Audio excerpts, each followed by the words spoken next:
தென்பெண்ணை ஆற்றில் வெள்ளம் வருவதாக அறிவித்து 20 உயிர்களை காப்பாற்றிய மாவட்ட ஆட்சியருக்கு நன்றி தெரிவிப்பதாக மத்திய குழுவிடம் பொதுமக்கள் தெரிவித்தனர்.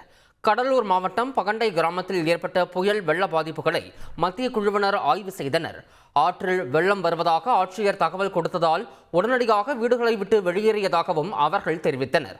அதனை கடலூர் மாவட்ட சிறப்பு அதிகாரி மொழிபெயர்த்து மத்திய குழுவினருக்கு தெரிவித்தார்.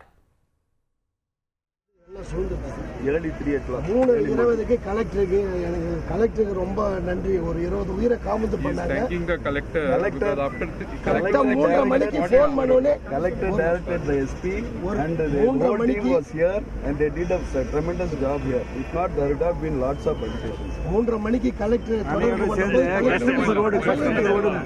எங்களுக்கு சார் எல்லா உதவியும் செஞ்சுட்டாங்க. நிவாரணம் கேட்டு நாங்கள் போராட்டம். வன்ருட்டி மற்றும் கடலூர் தாலுகாவில் ஏற்பட்ட சேதங்களை மத்திய குழுவினர் முழுமையாக ஆய்வு செய்ததாக ஆட்சியர் சிபி ஆதித்யா செந்தில்குமார் தெரிவித்துள்ளார். ஆய்வு முடிச்சிருக்காங்க சார். எந்த மாதிரியான இடத்தெல்லாம் பார்த்துருக்காங்க சார்? இன்றைக்கி நமக்கு இந்த இன்டர் டிபார்ட்மெண்டல் சென்ட்ரல் டீம் மத்திய குழு நமக்கு விழுப்புரம் நேற்று முடிச்சுட்டு இன்றைக்கி கடலூர் வந்திருக்காங்க. ஃபெஞ்சல் புயல் மற்றும் தென்பெண்ணையார் ஆற்றில் ஏற்பட்ட வெள்ளப்பெருக்கை அதனோட பாதிப்பை எவ்வளோ தூரம் இருக்குன்னு அசஸ் பண்ணுறதுக்கு வந்திருக்காங்க. முக்கியமாக இன்றைக்கி அவங்க பார்த்த இடங்களில் பகண்டை என்கின்ற இடத்தில் அந்த பிரிட்ஜ் நம்ம ஆறு எந்த அளவுக்கு கரையை அடித்து ஓடியது அந்த இடங்களை பார்த்தாங்க. அழகிய நத்தம் என்ற இடத்துல அவங்க குறிப்பாக நெல், அப்புறம் வாழை, அப்புறம் இதர பயிர்களில் ஏற்பட்ட சேதங்களை குறித்து பார்த்தாங்க. சாண்ட் காஸ்டிங் என்ற ஃபினாமினன், அதாவது நிலத்தில் மண் பெரிய அளவில் அப்படியே பரவி இருக்கிறது, அதை அவங்க அசஸ் பண்ணாங்க.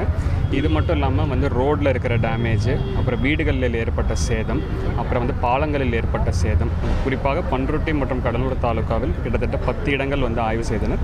மேலும் நம்ம மாவட்ட ஆட்சியர் அலுவலகத்தில் ஒரு மீட்டிங்கும் வச்சு நம்ம மாவட்டத்தில் முழுமையாக ஏற்பட்ட சேதங்கள் என்னென்னு அவங்களுக்கு விவரித்து நமக்கு இவ்வளோ டேமேஜஸ் ஏற்பட்டிருக்கு, சேதங்கள் ஏற்பட்டிருக்கணும் நம்ம அவங்களுக்கு விவரித்திருக்கோம்.